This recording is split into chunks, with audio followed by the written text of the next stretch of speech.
Good morning. Welcome to our webinar, Effective Instructional Practices for Student Mental Health.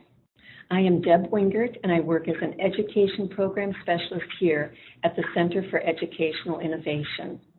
And I'm presenting with my colleague, Sue Wick, who is Morse Alumni Distinguished Teaching Professor and Director of Undergraduate Studies in Biology and Professor in Plant and Microbial Biology and Biology Teaching and Learning.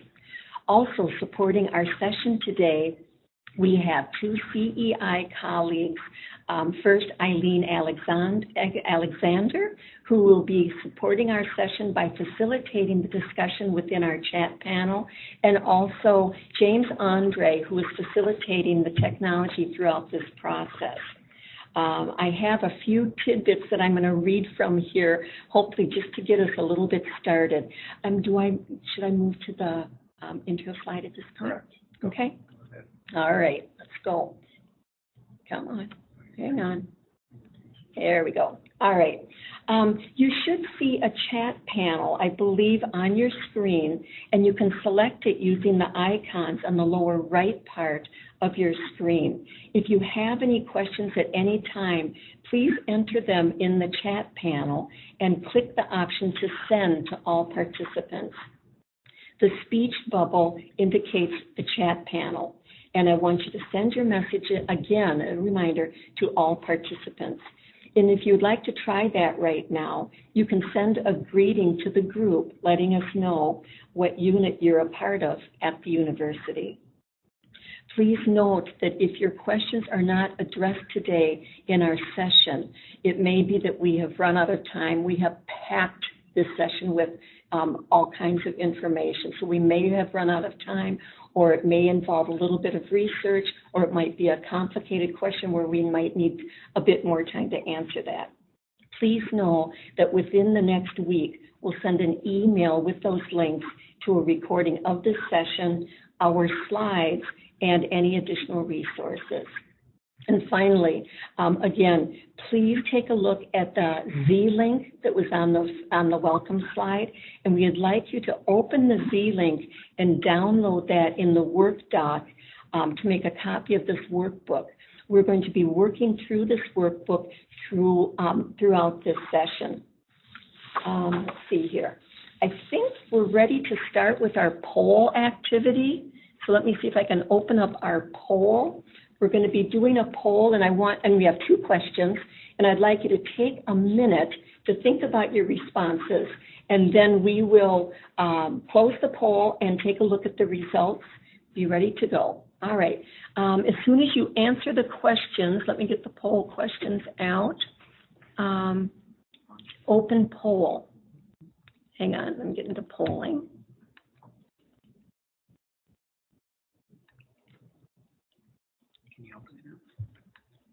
There it is. Okay, I am opening the poll, and you should see two questions in that.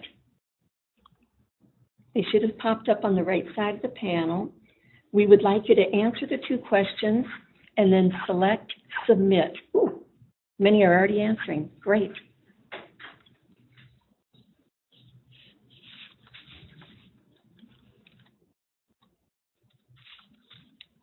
Should I show my slide of the poll? Yeah, go ahead. Okay. Through. All right. You see you polling on the right-hand side of the screen. Thank you. We're going to take just 30 more seconds. I'm showing the first question, and we'll show the second one in just a minute. We have most finished.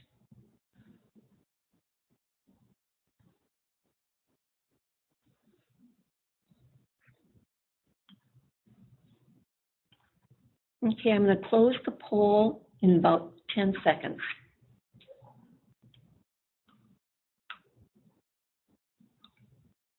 All right, we're closing the poll, and let's look at apply poll results. Okay. Thank you, tech person James. Really appreciate that. Apply, and we have, thank you for responding.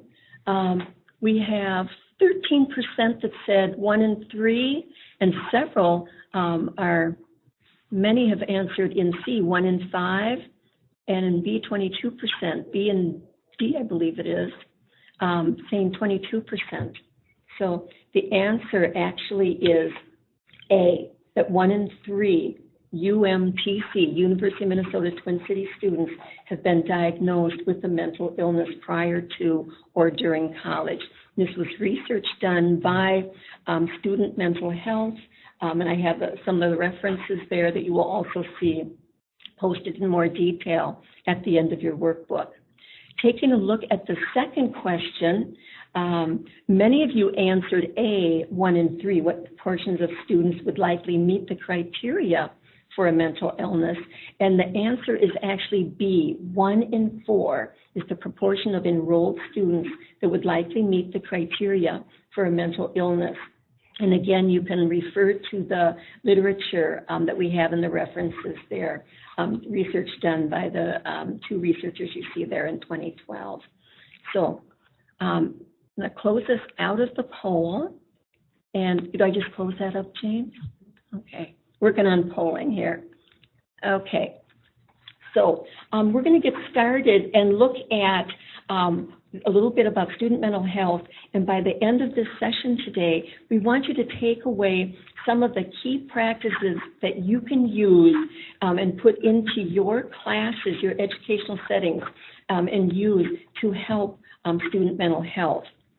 I want you to know that at the end of your workbook, you will see a bit of our background, and we're not going to spend much time on our background. We really want to get into those concrete key practices that you can use.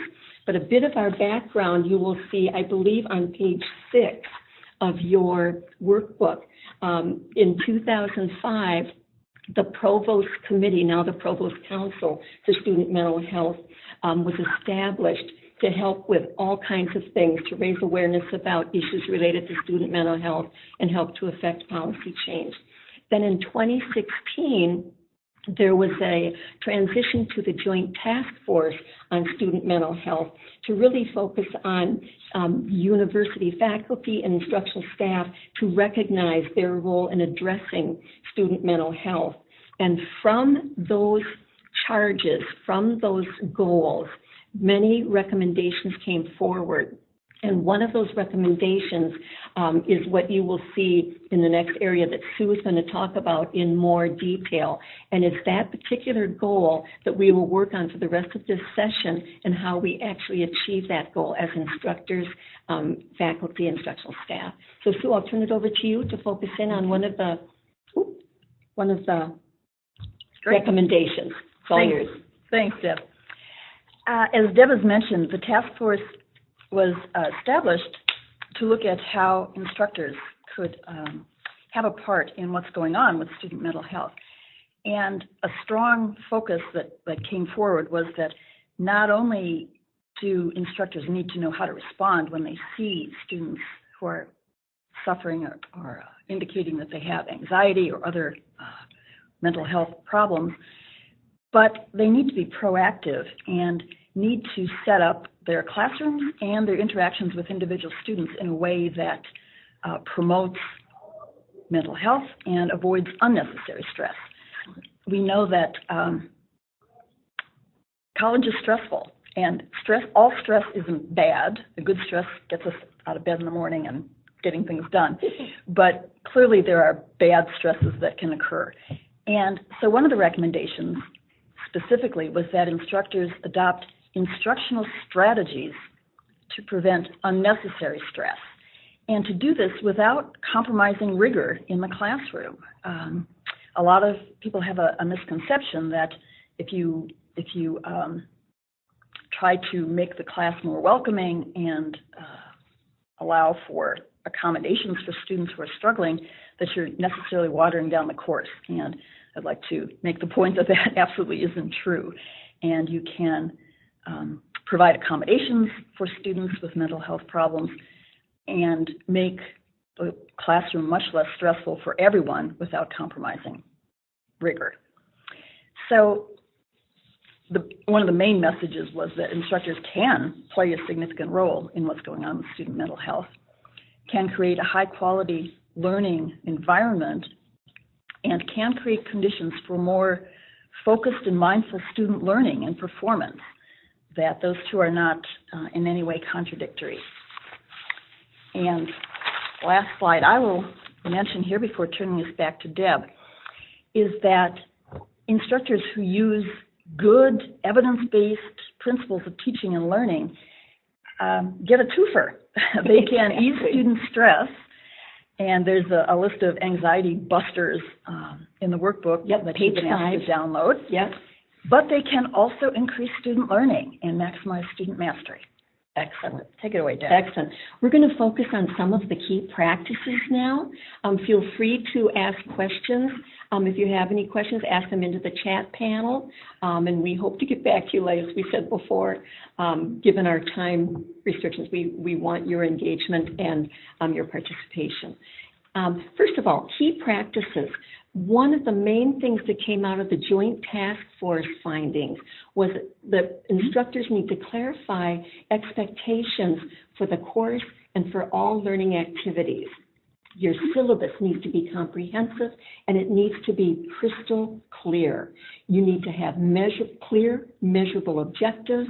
You need to share, for another example, how much time students can expect to spend weekly, in the classroom, or including outside work, etc. These expectations need to be clear and really clarified in the class.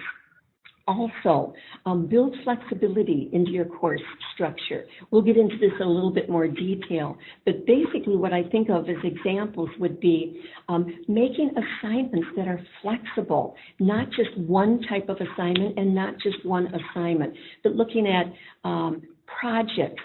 Projects might be individual or group, working with papers, doing a paper, or giving a presentation. Not just one type of assignment, but flexible assignments, various assignments. Again, working with flexible assessments, which we will also get into in a little bit more detail, but looking at frequent assessments, not just one final assessment or final exam, but looking at several, and some professors may even drop, like having maybe 10 or 15 quizzes throughout the semester, and then dropping one of the lowest scores that the students can feel a bit more stress-free with that. That can really help with student mental health. So that's one thing that you can consider with key practices. Also, using a variety of evidence-based strategies and techniques to teach. I listed just a very few here, and I think Sue also covered this ground, and a twofer, the importance, the significance of using evidence-based strategies. I put some examples in there, and I'm going to highlight a few. You will notice on our slides that we have packed it with information, which is not what I recommend. So on these slides, I might just share an example here and there, and you can certainly look through these examples and send in questions if you have any. First of all, I do want to hit on a wonderful evidence-based strategy called scaffolding. And this is wonderful, especially for students who are novices in the field and learning to be experts in the field. And I gave 3 examples there: partially worked examples, visual prompts, and mental rehearsals, where they rehearse something through before actually doing that. Partially worked examples. An example that I have recommended in my work with faculty is that perhaps you are doing a case study or teaching a procedure in the classroom, and you might present the whole procedure or present the entire case study at the beginning so the students get an idea of the process, the thinking process, the critical thinking process that is involved. But then the next time, immediately after sharing that, you share another case study or that same procedure, and you leave out just a piece of that, and the students try to fill that in, or fill in that last procedure or last part of that case study. And as time goes on, you leave out more and more of that case study or a new case study or that procedure, and that can really help the students to learn bit by bit the actual procedure or the underlying principles that you are targeting, focusing on in that case study. Another one, visual prompts, looking at I'm thinking of when I help my doctoral students and faculty to write clear objectives, I will divide that up into 4 parts. I'll call it A, B, C, D. It's an acronym for certain terms that comprise that objective. And I will actually share with them a really good, clear objective and identify the A, B, C, D. And as we go on, I will have them identify the A, B, C, D. They'll write objectives and share them with each other, writing the A, B, C, D, identifying it, and then actually writing objectives on their own for their projects for my class. So those are some of the things with scaffolding. I recommend that there's any way you can use that. That is a wonderful way for novice learners in your educational setting to work towards expertise.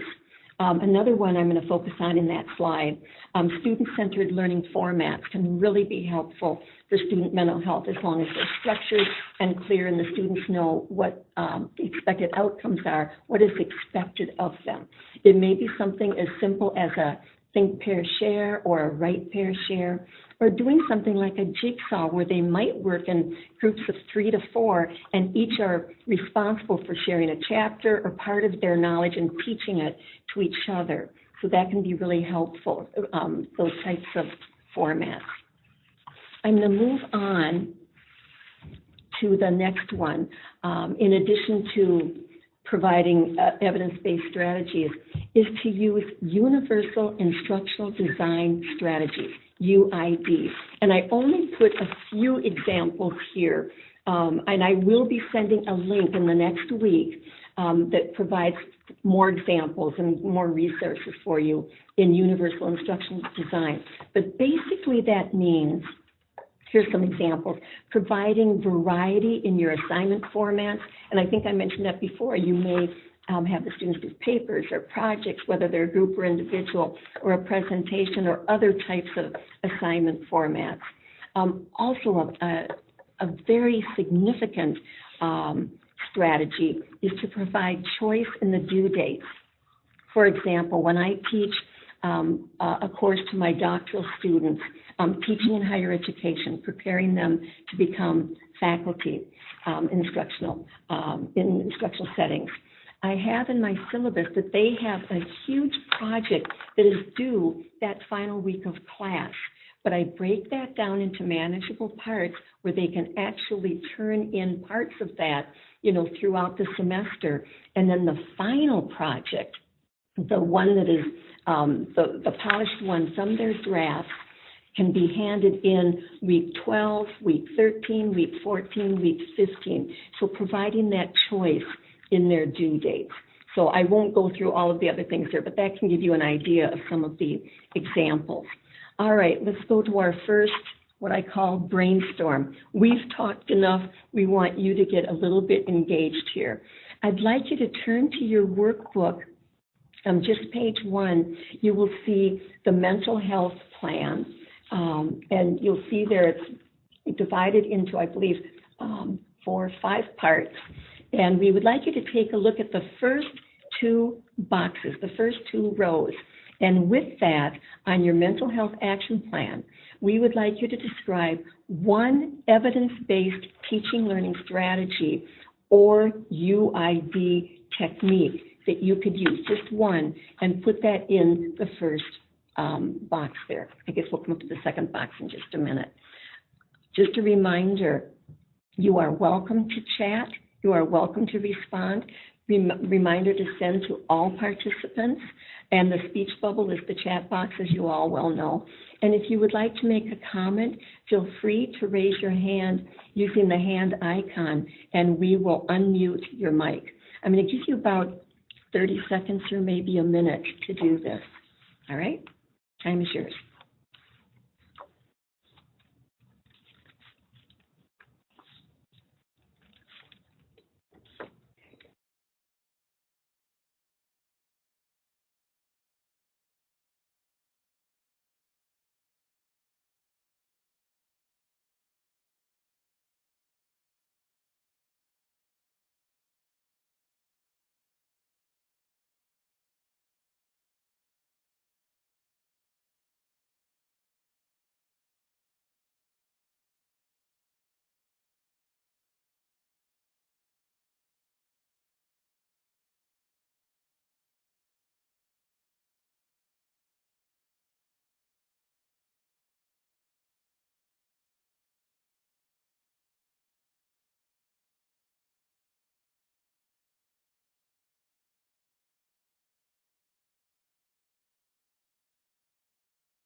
All right. I think we're ready to move on, and Sue is going to share our next key practice, providing reasonable deadline expectations. Sue? All right, thanks, Deb. Deb has already touched on this as part of universal instructional design, that all of us instructors tend to think that our course is the most important thing on earth. I'm sure I'm not alone in in coming to that conclusion. And the problem is that students may be taking, undergraduates at least, may be taking 4 courses, maybe 5 courses, and making a reasonable attempt to acknowledge that students are taking lots of different courses and will have assignments and exams in other courses as well, is just, I think, a decent thing to do. We've already touched on listing all assignments and deadlines. There's nothing worse than a little surprise for a student that some deadline is coming up a week from now that wasn't in the syllabus and they did not know about. That's really unfair. A lot of our students work outside, have jobs. They have employers that they're responsible to. They need to be able to plan. And we're trying to teach them to plan their schedules. And so we're not doing them any favors by surprise assignments. And if you do need to add an additional assignment, then give plenty of time. Deb has already mentioned having deadlines for parts of long-term assignments. I've done this in a freshman level course, and students get to hand in the part. We provide comments. They get a tentative grade on it, but that doesn't hold. They're allowed to resubmit at least one more time and raise that grade. Negotiating alternative deadlines. This is something that comes up, especially for exams. And I've heard students, I've been in elevators with students complaining about this. I've had students come to me directly as a director of undergrad studies talking about this. You know that there's university policy that you can't, the student who has 3 or more exams, final exams, within in one day is allowed to and is encouraged to negotiate with instructors to change one of those. And the same thing, there is no policy for midterms or other major deadlines at this point, but instructors who can accommodate that, I think, would make a huge difference in the lives of students who are juggling multiple exams at the same time or multiple big project deadlines. Deadlines that promote poor sleep patterns. I used to be guilty of this. We'd have assignments due at midnight, yes, and that tells students, we're all procrastinators, let's be serious. It tells students that they're going to work until 11:55 on this project and then turn it in. Whereas having a deadline that maybe is 6 p.m., 8 p.m., and knowing it far enough in advance, so students who are working, waiting tables know that they have to do that in advance. And the last part is deadlines that coincide with things like spring break. And the point of spring break is to be a break. And many instructors, and again in the past I have been guilty of this, have work that's expected to be done over the break, and that really isn't honoring the whole point of taking time off, which is good for one's mental health, both for students and for instructors. This next part deals with students with mental health disabilities. Students who are registered with the Disabilities Resource Center actually get letters that are to be given to the instructors that deal with many of these things, considering an extension on a deadline for an assignment. Students with things like frequent migraines, for instance, might need some attendance flexibility consideration on the part of an instructor. Providing additional formats or materials. Some students just need a different way of looking at the material and may need, because of their disability, to do more work on their own, in their own time and space, and maybe could benefit from other materials other than what's presented directly in class. and then extra time for exams, and the chance to make up exams if they need to not show up for a scheduled exam because they're having a mental health problem that particular day. Okay. So the next thing on your mental health action plan, we'd like you to brainstorm with yourself and think about one reasonable deadline expectation and one reasonable accommodation expectation that you might consider in one of your courses. And at this, something I forgot to say, we've been phrasing almost all of this in the context of classroom interactions with students. Definitely, we interact with students in other ways, in directed research, directed studies, and with grad students and postdocs. And while they may not have exams and formal deadlines for projects, there are things that you expect students to do in those contexts. And so you might, while you're brainstorming, think also of the one-to-one interactions you have with students and how to make those flexible and accommodating. Excellent. Okay.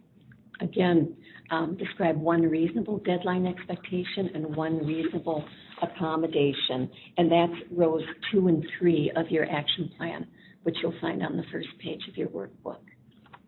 And you're also welcome to chat. Again, the little talk bubble. You can send that to all the participants or raise your hand and we'll unmute you and hear what you have to say. Take a minute.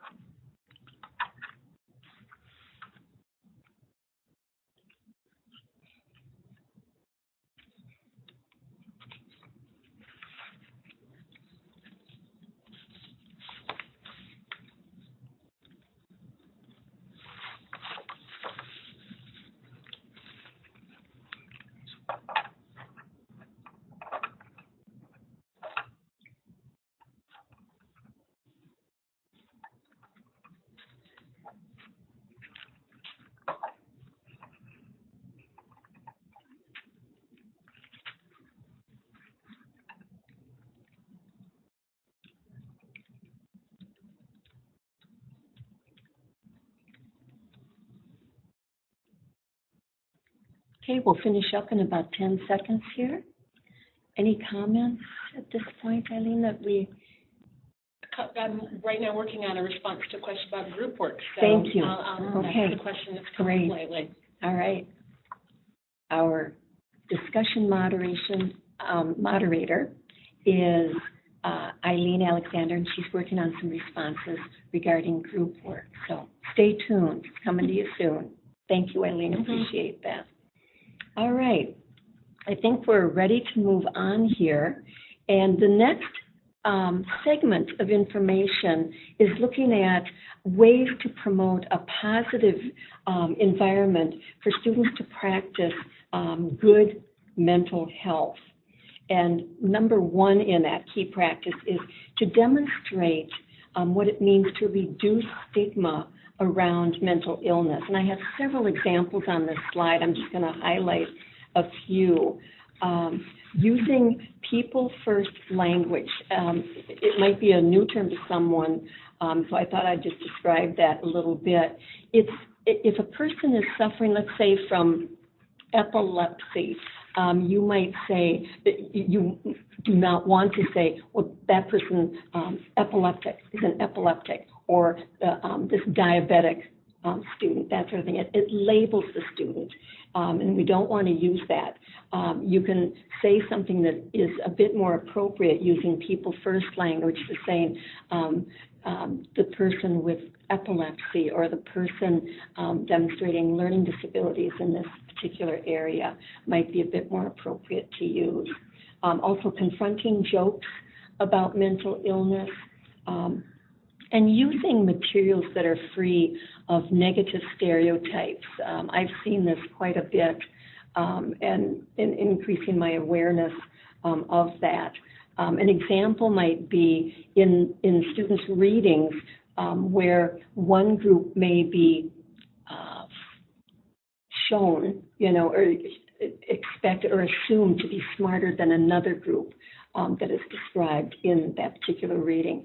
So that reading, to me, is something that needs to be really critiqued and looked at and possibly removed from that particular required reading list. So really looking at what are those negative stereotypes, and are there any of those stereotypes represented in some of the curriculum of your particular course. And emphasizing abilities, strengths, rather than limitations, looking at what students will be able to do individually and together rather than their limitations. The next slide also gives more examples about demonstrating what it means to reduce stigma around mental illness. Of course, this means demonstrating sensitivity to students from other cultures and using a language that conveys inclusion and approachability, everybody, or their things, rather than using, his, that sort of kind of language. Students may present with certain struggles, and to listen non-judgmentally, and to share your understanding, that you understand, even nodding. These sorts of things show empathy with student struggles. Students may feel more accepted, and that acceptance helps to reduce the stress and anxiety that might be going along with that particular struggle and trying to meet the requirements of a particular course. And then one of the most important ones that I wanted to share is to recognize the signs of mental distress, of potential mental distress. You may see a decrease in personal hygiene, a decrease in classroom interaction. Someone who might have been talking with peers all of a sudden is more quiet and actually avoiding peers. You may see someone who is inconsistent with their attendance, or you may see a drop in grades, incomplete assignments, sporadic attendance, that sort of thing.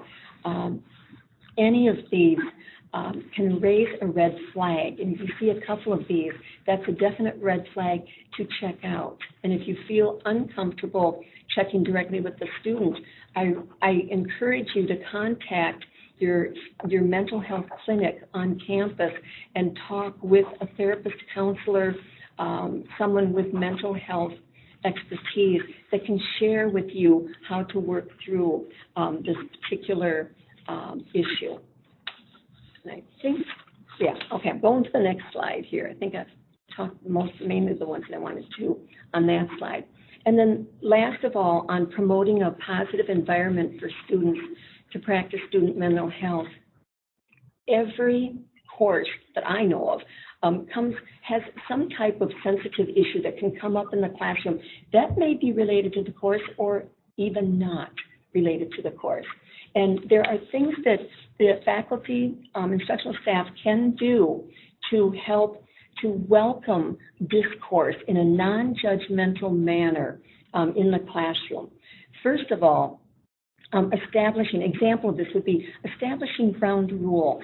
I have a rule in my classroom that we attack ideas, not people. So that keeps us focused on the particular issue at hand. Another one is that we have a ground rule, and the students make these ground rules. I don't say this is the law and this is the way it's going to be. We actually create these together, and then I remind them by posting them on our classroom management site or emailing them or both. But one talking at a time, that sort of thing.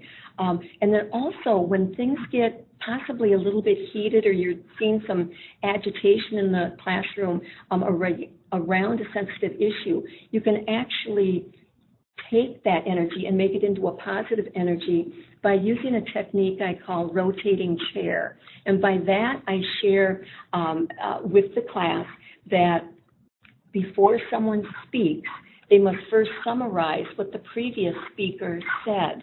And what that does, it slows down the discussion, the heated moment, and it forces them to think a little bit about what others are saying, and then they can respond with their agreement or disagreement and make their point and on around the classroom. So that can help to keep things a little bit more calm and really clear working through a sensitive issue.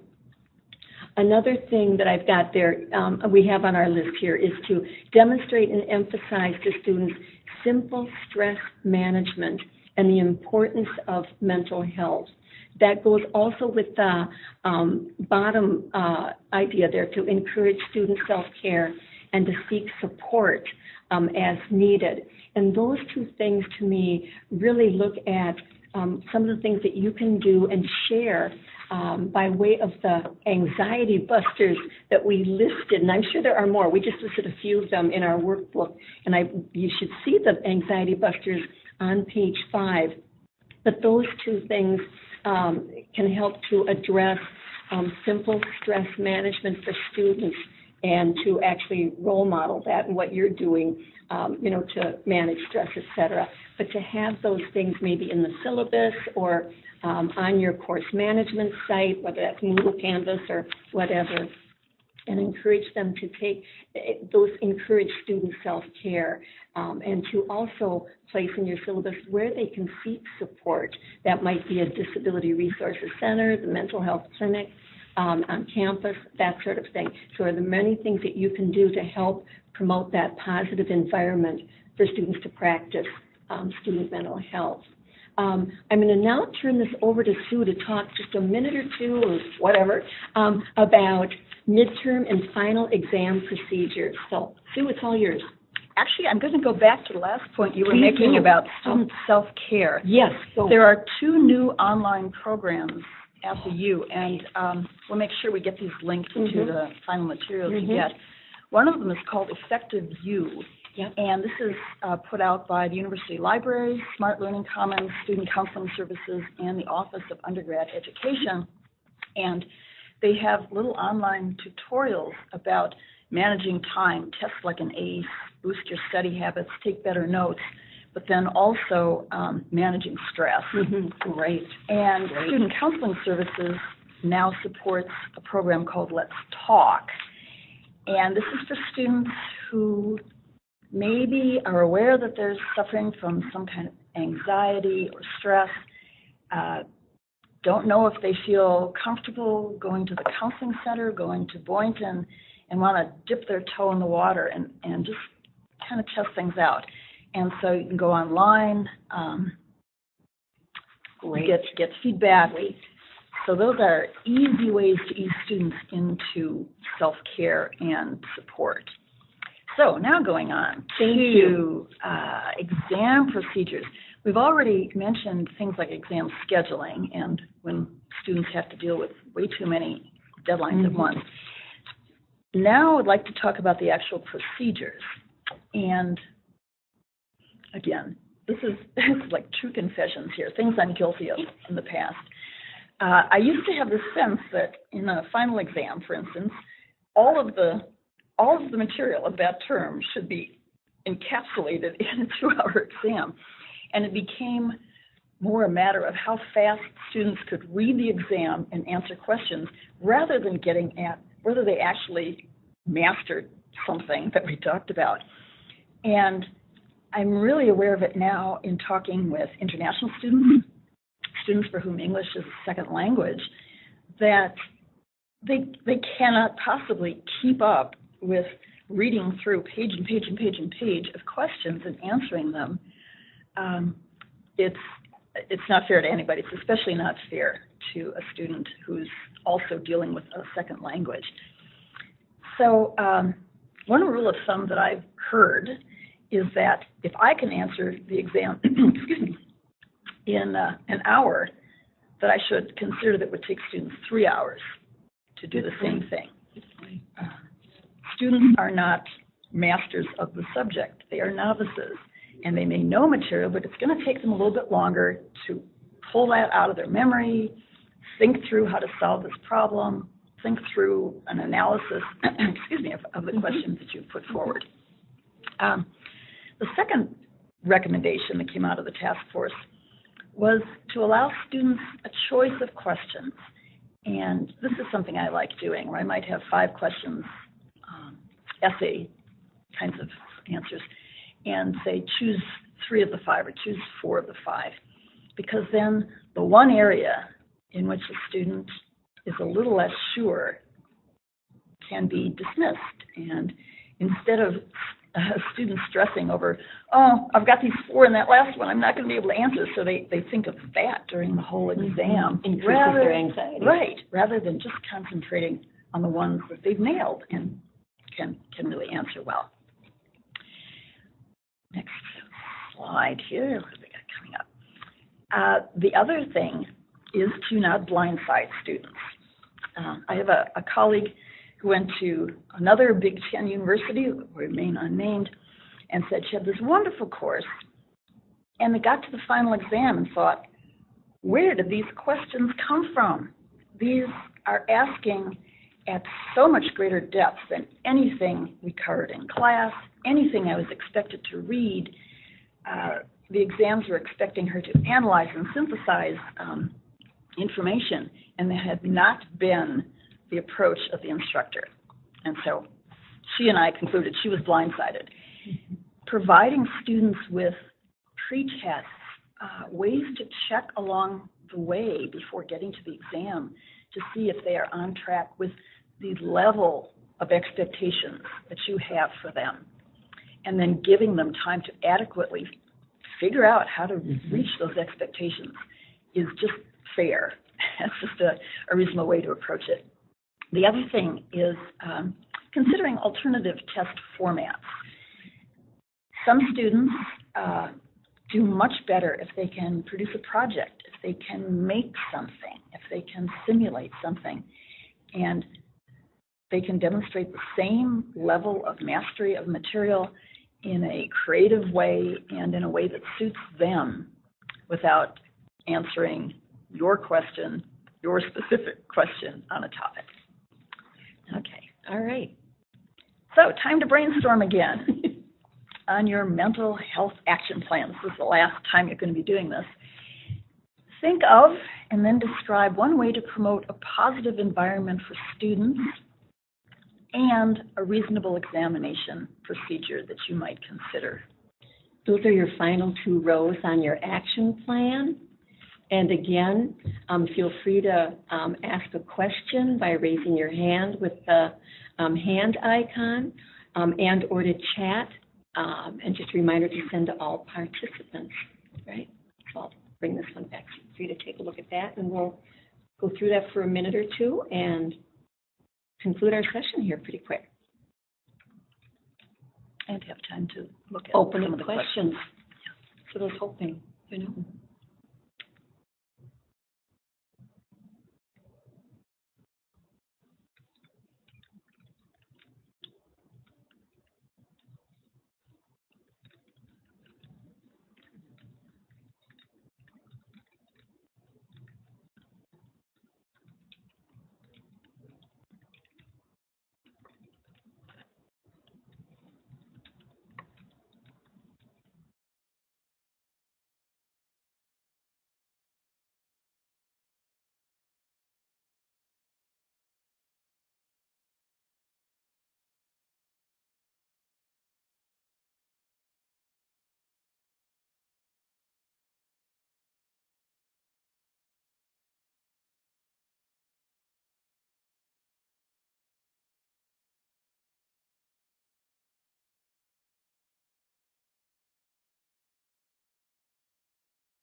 All right, I think you've had a chance to pretty much complete your action plan. And a question came up about fairness and flexibility. And I'm going to turn this over to Sue to maybe summarize the concern here and address this concern. Would that be all right? Sure. This is a question from Melissa. And fair is that it isn't the same as equal. And I have a visual in mind. It's unfortunate.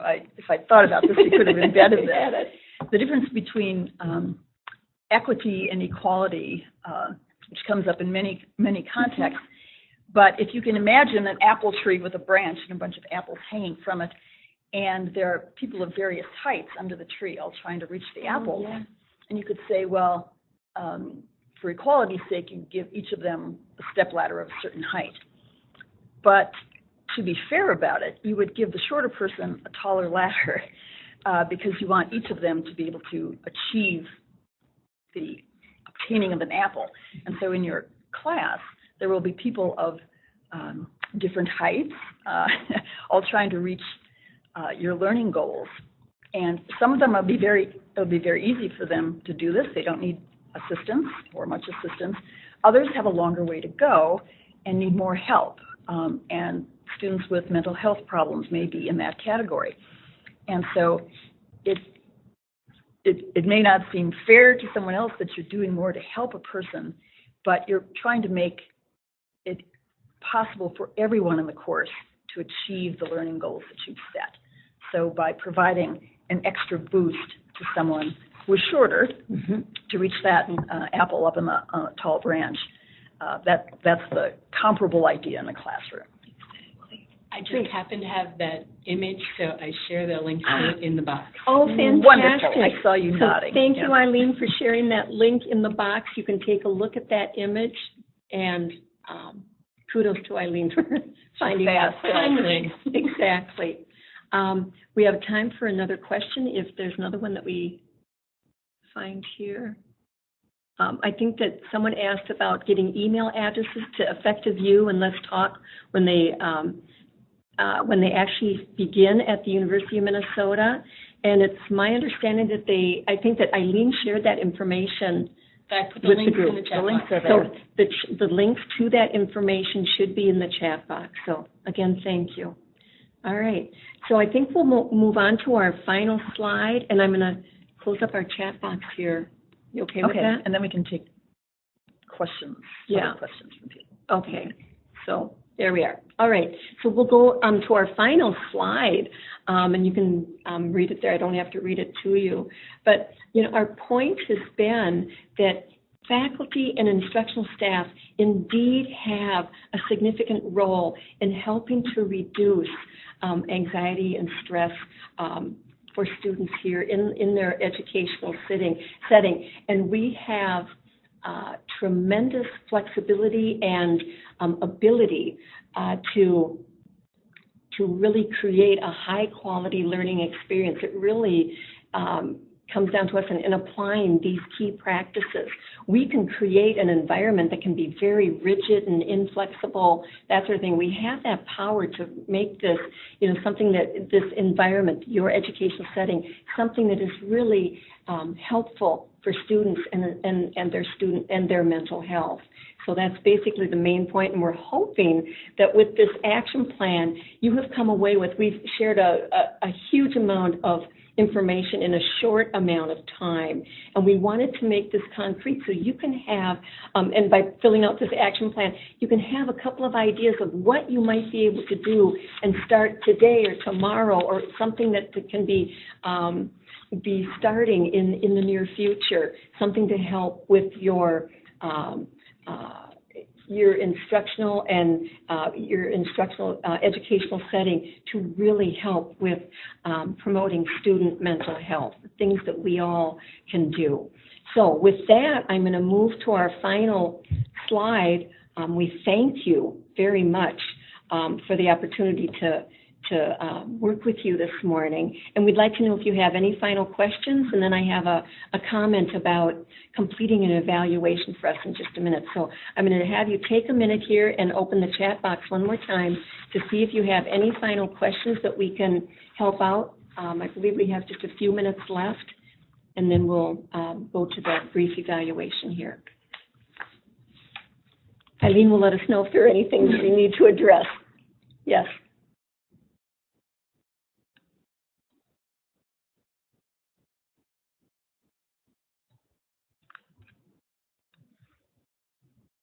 While I'm waiting, while we're waiting, I might make two comments. Please, One is please. to reinforce the idea that accommodating students who have mental health problems or students who are struggling with anything doesn't mean watering down your course, reducing rigor. Exactly. Exactly. Thank you. The other thing is that when you are mentioning in class the part of your syllabus that deals with accommodations and help for students with mental health concerns, the tone of voice you use really matters. And to say in a welcoming way that you welcome students who might be struggling and that they should come talk to you makes a huge difference in student interaction with you throughout the semester. All right.